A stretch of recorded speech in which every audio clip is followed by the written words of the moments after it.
A letter to John the Baptizer, based on Mark 1, 4-11.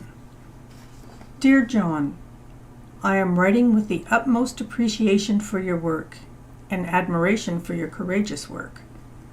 There is no doubt in our minds that you are a gift to us because of your great leadership and spiritual wisdom. This is precisely why we need your help to settle an argument in my household. You see, we had been living peacefully enough, if a bit disconnected from the more faithful of our friends and family members. When we began to hear stories about Jesus' teaching and authority, we became curious. One day, we heard he was going to visit the Jordan to see you.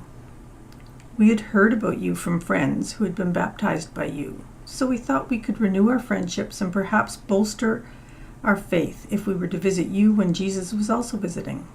So, we decided to try to match the dates of our visit with the time we heard he would be visiting you. On our way, we began to reflect on how much we hoped you would be the prophet who would help us understand the prophecies that cause us so many arguments in our home.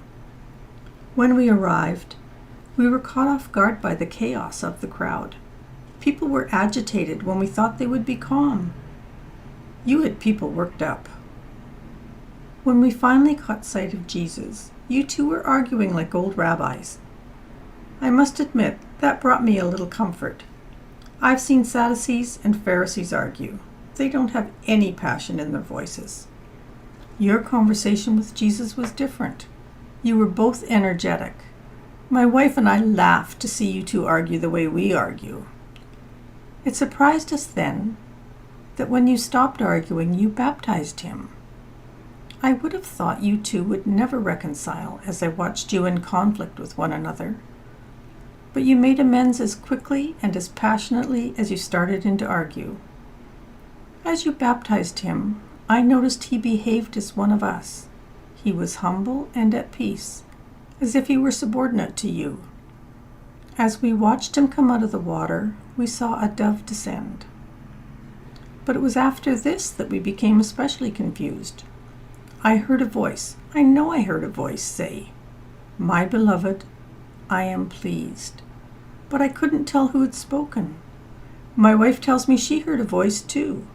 Until we talked it over, we thought it was coming from one of the crowd, which would have been strange enough, but then we decided it was not one of the elders nearby.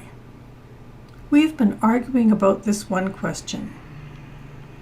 Could it have been the voice of God? Did you hear it?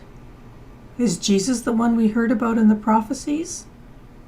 My wife and I are now arguing like the rabbis.